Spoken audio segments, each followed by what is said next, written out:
अस्सलाम वालेकुम student, welcome back chapter number 15 part 3। ये स्टूडेंट एक ओपनिंग बैलेंस हमें दिया हुआ है 400 unit at the rupees 4 each. इसमें ये कुछ परचेजेज दी हुई हैं और कुछ क्या दी हुई हैं, सेल्स दी है, उनका डिफरेंट रेट्स हैं, कब कब कोई चीज़ें परचेज की हैं, कब सेल्स की हैं।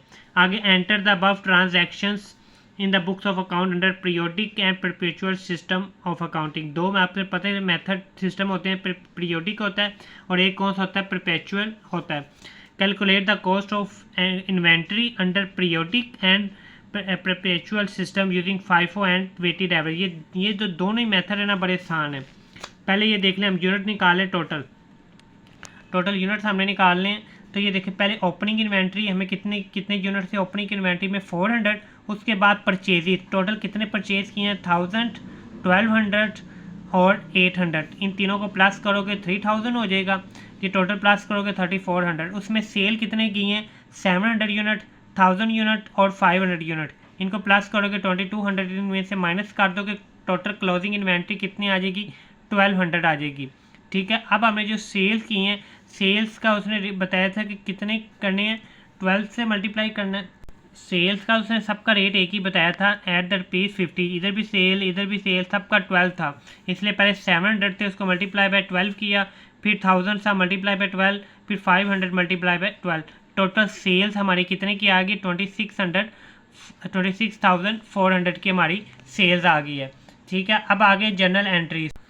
ये देखें जी स्टूडेंट, पहले हमने क्या किया था, पहले ओपनिंग बैलेंस है ना, ओपनिंग बैलेंस कितना है, 400 unit at the ₹4 each. Opening balance कितने का, 400 यूनिट है, और 4 कितने का हो गया, 400 मल्टीप्लाई बाय 4 करेंगे तो कितना हो जाएगा, 1600। ये ओपनिंग बैलेंस की उसने नीचे एंट्री की हुई है।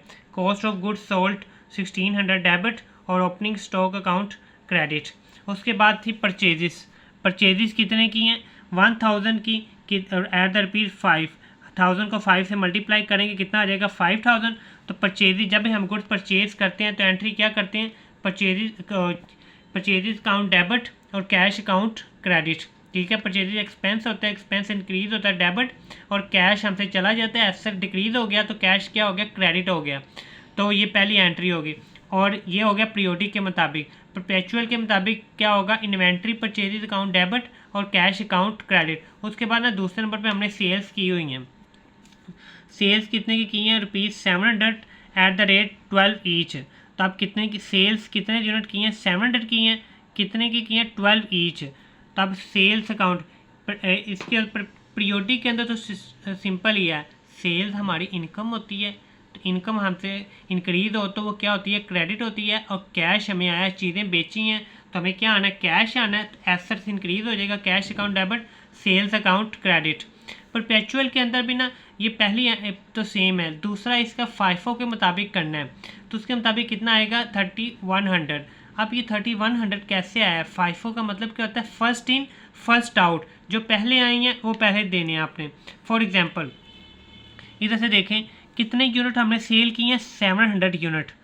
ठीक है, 700 यूनिट की हैं, लेकिन किस मेथड से आपने सेल करने हैं, FIFO पे। यानी कि पहले हमारे ओपनिंग में कितने थे, टोटल सेल करनी है 700। पहले कितने थे हमारे पास, ओपनिंग में 400 थे, तो वो तो सारे के सारे चले जाएंगे। 400 मल्टीप्लाई बाय 4 करोगे, ये कितना हो जाएगा, 1600। उसके बाद बाकी कितने रह गए, 300 रह गए। तो 300 हम इस अगले में से लेंगे, 1000 में से 300 लेंगे, और रेट भी इसका ये वाला आएगा। 300 मल्टीप्लाई बाय 5 करोगे वो कितना हो जाएगा, 1500। तो 1600 प्लस 1500 करोगे तो वो टोटल कितना हो जाएगा, 3100 हो जाएगा। ठीक है। FIFO का मतलब कि ऊपर वाले रेट से आपने देने शुरू करने हैं। उसके बाद फिर परचेजेस हमने की हैं 1200 की एट द ₹60 ईच। तो 1200 मल्टीप्लाई बाय 6 करोगे, ये क्या हो जाएगा, 7600। तो एंट्री वैसी होगी, purchases account debit, cash account credit. उधर दूसरी तरफ क्या होगी, inventory purchase account debit, cash account credit. लेकिन उसके बाद सेल्स, अब कितने सेल्स की हैं, 1000 यूनिट सेल की हैं। अब हमने FIFO के मुताबिक देने, ये तो हमारे सारे ख़त्म हो गए ना, 400, और इसके अंदर से हमने कितने दे दिए, हमें 300 दे दिए हमें, बाकी कितने रह गए, 700। अब कितने देने, 1000, 700 इसमें से चला जाएगा, 700 मल्टीप्लाई बाय 5 वो करोगे, कितना आ जाएगा, 3500। ये देखो नीचे भी 3500 आ जाएगा। उसके बाद बाकी रह गए 300 हमने देने इसमें से, तो 300 मल्टीप्लाई बाय 6 करोगे वो कितना हो जाएगा, 1800। 3500 प्लस 1800 कितना आ जाएगा 5300 आ जाएगा। ठीक है, cost of goods sold account debit, inventory purchase account debit. ठीक है, इसकी तरह ना आपने जितनी भी परचेजेज और सेल होंगे ना वो इस कैलकुलेशन के मुताबिक आपने कर लेनी है। ठीक है, नीचे भी कुछ जनरल एंट्री हैं, जनरल एंट्री को नहीं पढ़ा रहा क्योंकि वो आपने याद करनी है अच्छी तरह। आगे क्वेश्चन कराता हूँ, क्वेश्चन बहुत ईजी हैं, क्वेश्चन करवा देता हूँ आपको।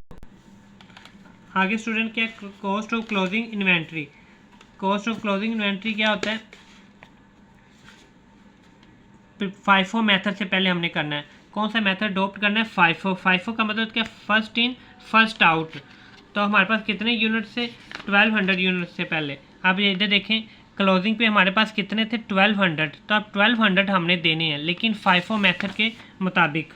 अब क्लोजिंग इन्वेंट्री 1200 यूनिट से जो अनसोल्ड थे, तो कितने, 800 और 400। 800 पे पहले कौन सा रेट लगाएंगे, फाइफो के मुताबिक 800 पे आ गए ये पूरा 7 वाला। उसके बाद कितने रह गए, 4 पे उसके ऊपर वाला लगाएंगे 6 वाला। ठीक है, 400 इसमें से 6 के रेट के साथ और 800 ये पूरा। तो फिर इस तरह ये टोटल कितना हो जाएगा, 8000 हो जाएगा। तो क्लोजिंग इन्वेंट्री के लिए दोनों को प्लस करेंगे 800। ये तो हो गया फाइफो के मुताबिक।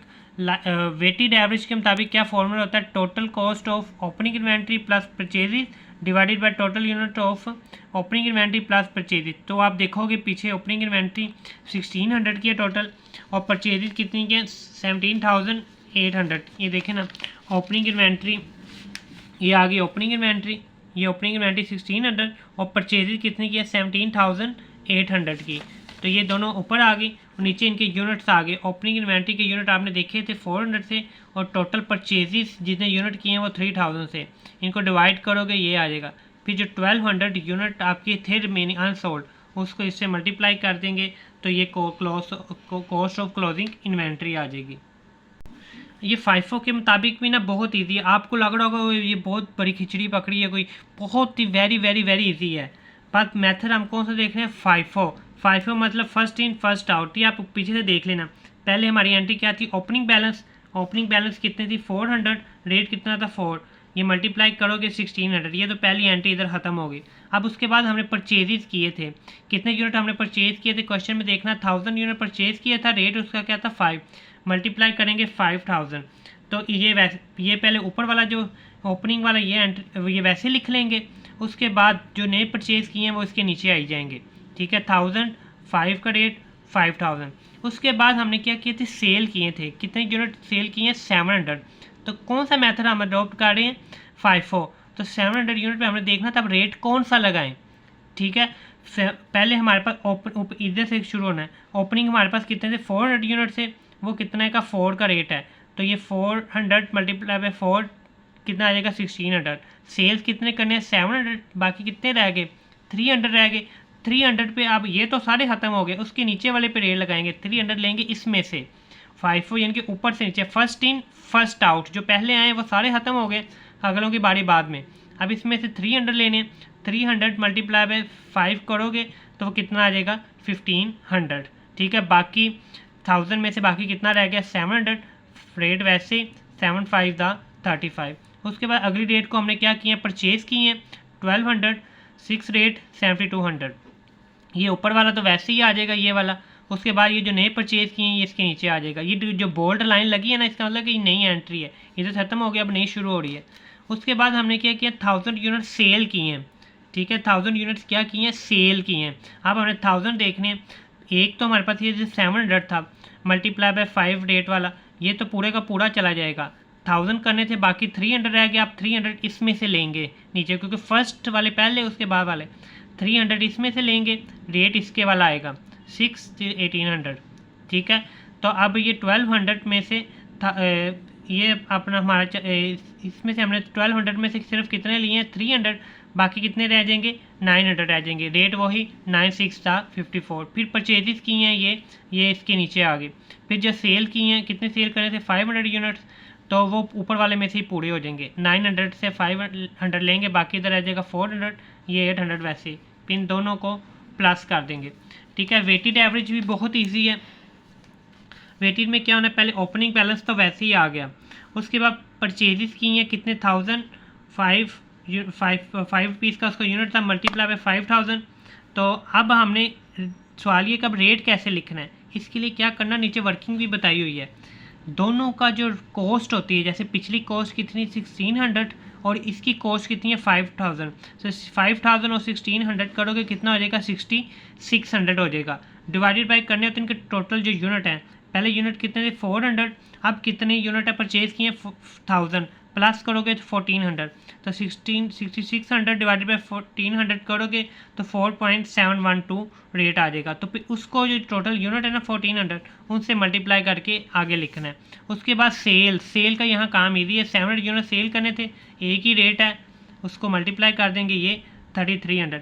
आप 1400 में से 700 सेल कर दिए, बाकी रह गए 700, रेट तो वही चलना है, मल्टीप्लाई करके ये लिखेंगे। उसके बाद फिर हमने परचेज़ किए हैं 1200 यूनिट 6 रेट के लिहाज से 7200, फिर वही बात आ गई, पिछले यूनिट हमारे पास कितने थे, पिछला जो रेट है वो कितना है 3300 था, अब कितना आया 7200 प्लस 3300 करेंगे डिवाइडेड बाय इनके जो यूनिट बाकी बचे हुए हैं 700 प्लस 1200, तो जो इनको आएगा उनसे डिवाइड करके जो नया रेट बनेगा वो वाला आ जाएगा। ठीक है, नीचे वर्किंग भी दी हुई है, इस तरह आपने करने की ट्राई करनी है। Circumstances in which inventory is recognise as expense, हमने कितनी दफ़ा पढ़ा कि इन्वेंट्री हमारी क्या चीज़ होती है, एसेट्स होते हैं, लेकिन ऐसी कौन सी सिचुएशन है कि जो हमारी इन्वेंट्री है वो एसेट्स की बजाय एक्सपेंसिस हो जाती है। नंबर 1 ये MCQ के लिए आपने याद रखनी है, या शॉर्ट में भी, the inventory have been sold to customer, जब इन्वेंट्री हमारे पास पड़ी है तो तब वो हमारा एसेट्स है, जब वो कस्टमर को सोल्ड कर दी है तो वो फिर हमारी क्या बन जाती है, एक्सपेंस बन जाता है। Number 2 the amount of any return down inventories to net realisable value, जब किसी भी अमाउंट की जो हमारी रिटर्न डाउन हो जाए इन्वेंट्री तो वो फिर क्या बन जाती है हमारा एक्सपेंस। या ऑल लॉसेस ऑफ इन्वेंट्री से जितना लॉस हुआ है ड्यू टू थेफ्ट, चोरी वगैरह होने से या फायर वगैरह होने से, वो भी हमारा क्या बन जाए, वो भी हमारे सारी इन्वेंट्री क्या बन जाती है, हमारा एक्सपेंस बन जाती है।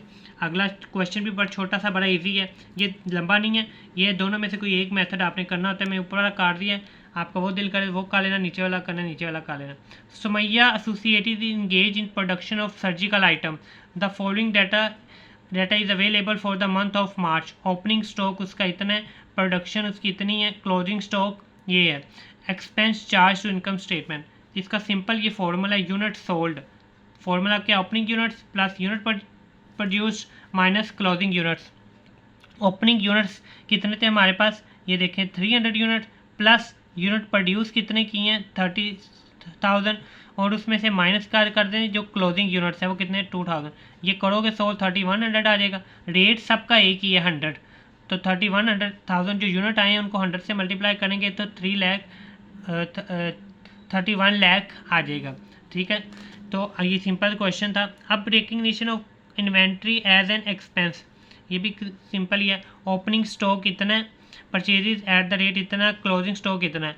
At 31 March net realisable value of the product come down to 95, net realisable पहले कॉस्ट कितनी है 100 है जो रेट लगा रहे हैं, नेट रियलाइजेबल वैल्यू कितनी है जो हम एस्टिमेट लगा रहे हैं वो कितनी है 9500।